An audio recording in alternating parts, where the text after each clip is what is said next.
What is going on, everybody? Welcome back to the channel. Aftersound here, bringing you Splinterlands content every single day. We also stream right here on this channel every Tuesday, Thursday, and Sunday morning, so come by and say hello.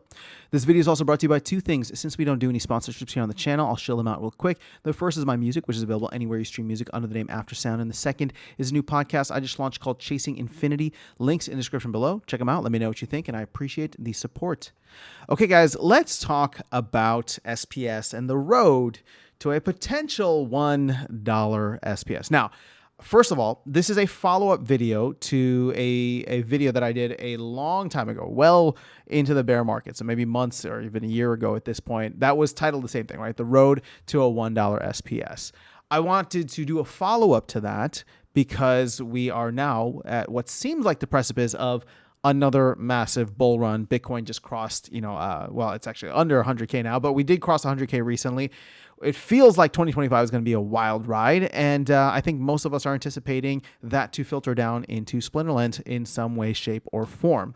So that's the first part. The second part, very quickly, this is not a prediction. This is not financial advice. I'm not saying that Splinterlands will go to $1, but like I've done in the past, I wanted to go through, see where we're at from a tokenomics perspective, and then compare that to where other projects are from a market cap perspective, and then where their all-time high market caps were during the previous bull run. And I think we'll get some pretty interesting insights here considering where Splinterlands is at and where other games or other projects currently are. So first and foremost, the main reason that I wanted to make this video is I was waiting until we crossed this threshold right here, which is the SPS distribution. So we now have 1.6 billion SPS in supply. Now the DAO is holding like 100+ million of that, right? And a bunch of it is staked, almost a billion of it is staked, 924 million. So there's a lot of like illiquid SPS, which is good, right? In a sense, right? Whatever's locked up in the DAO. And then of course, whatever's being staked takes about 4 weeks to unstake. So there's not that much liquid SPS, at least in terms of, what's currently out there. That being said, 1.6 billion is still ridiculously high, although we are halfway through or more than halfway through the distribution period. And so to make things easy, a $1.6 billion market cap would mean that in order to get a $1.6 billion market cap, that is when we would have a $1 SPS. So 1.6 billion is now the very easy mark that we can use as a benchmark to compare to other projects. So let's go over here to CoinMarketCap now, and we'll take a look at the gaming tokens and see how we stack up. Now, as it stands, I think we're at like a $15 million, 15, 16, 17, we've been like ranging around there, $1 million market cap project. So we are still tiny. I mean, 100x would get us to 150 million. 10x would get us to 150 million. It's the 100x that would get us to that, 1.6, 1.5 billion. But let's go ahead and see where other projects are. And for context, this is what I think is super important. At this point in time, you can see that there's not very many projects in the gaming sphere that are at 1.6 at or above, right? Of course, you got Immutable, which is at the top here at 3.3 billion. You got Gamma, which might be comparable. It's like 1.8, 1.9 billion. Sandbox, another major project that, was around during the last bull run, 1.9 or 1.8, 1.9. I guess there's nothing exactly at 1.6, but we would have to come all the way down to Axie Infinity here at 1.2 billion. Now, this is where Axie currently is, right? So 1.2 billion overall. You can see Superverse here at 1 billion. Some other projects like Ronin, the chain that Axie's on, is only at 800 million. Prime is at 500 million, right?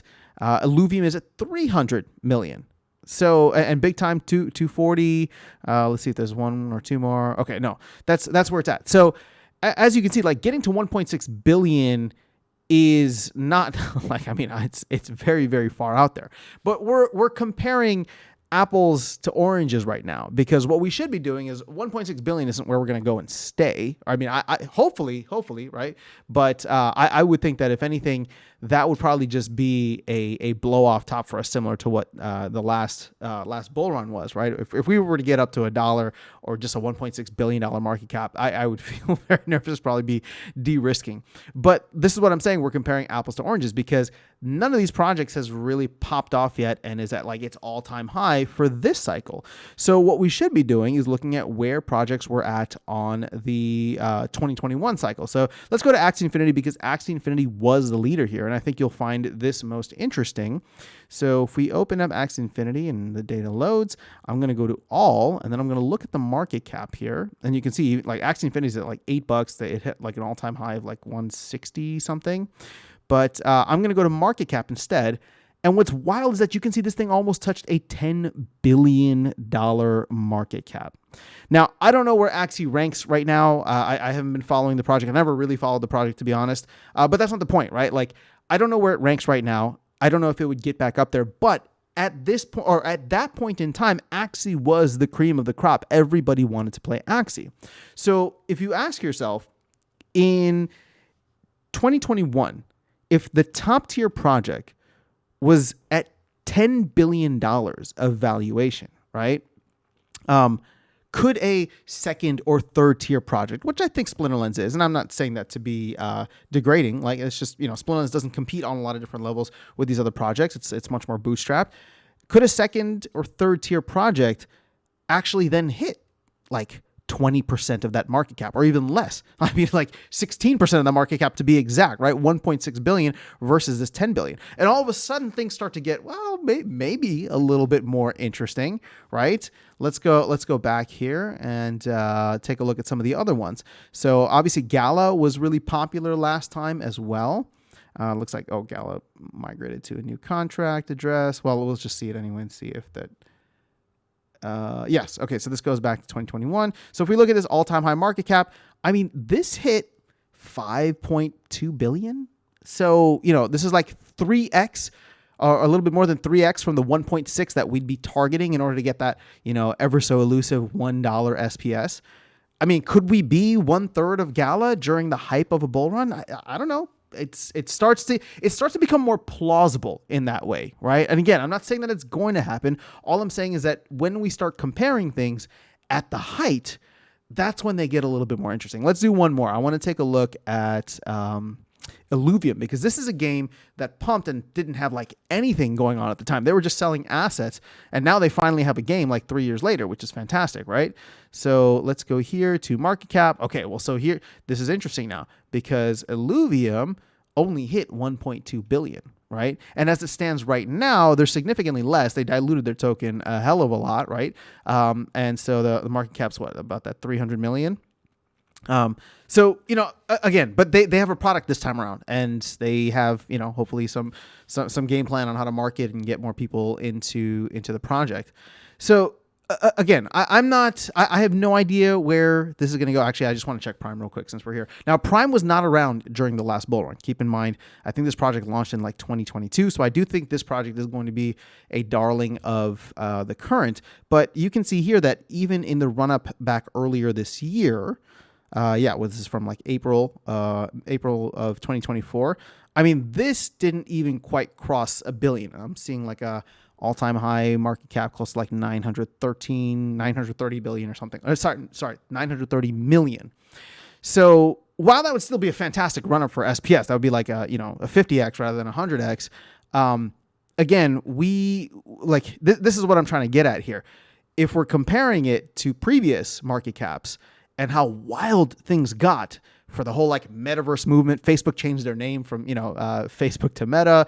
You had Axie Infinity popping off, Sandbox, like all these different games that were just going absolutely wild. Splinterlands was one of them, right? Even though we only hit like a $200 million market cap. Well, the question then becomes like, okay, well, if inflation adjusted, we're now in a much more mature space for gaming, right? Is there a chance that we could blow past some of those market caps, right? So that the top tier project isn't necessarily at 10 billion, but maybe higher than 10 billion. And all of the mid tier projects aren't necessarily at, 5 billion or 4 billion, but maybe they jump up to that 10 billion.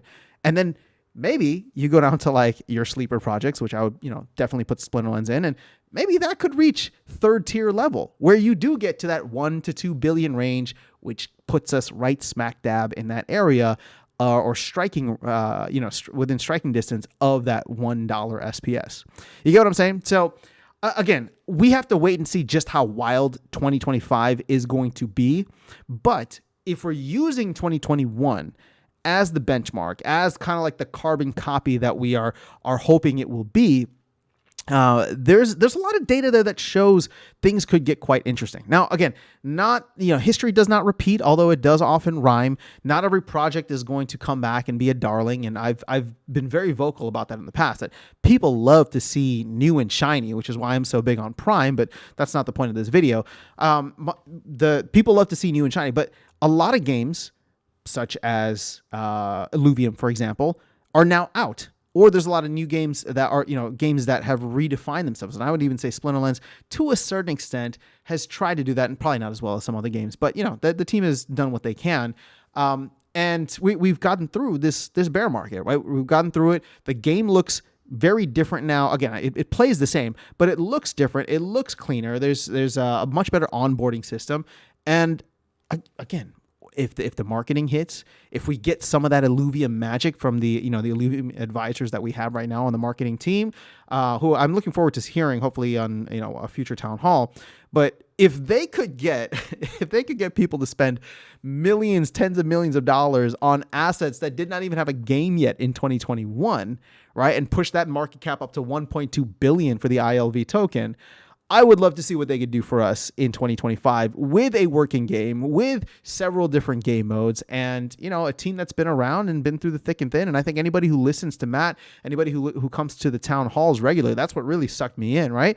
Anybody who starts attending those on a regular basis will start to see like, oh, wait, there's something interesting here, right? So again, are we going to hit $1? That's not the point of this video. I'm just saying that the road to potentially hitting $1 is there, right? Is there when you consider market caps from the previous bull run and where market caps are at right now, and how we could potentially run up in crypto overall, like the whole pie of crypto could be bigger. Therefore, everybody's tiny slice is proportionally bigger, right? So that's all I got in this video. Just wanted to share with you because we hadn't talked about this in a while, but obviously people are starting to feel bullish. So let me know your thoughts in the comments below. That is all I have for you guys in this video. Otherwise, I'll catch you all in the next one and see you around the game. Take care.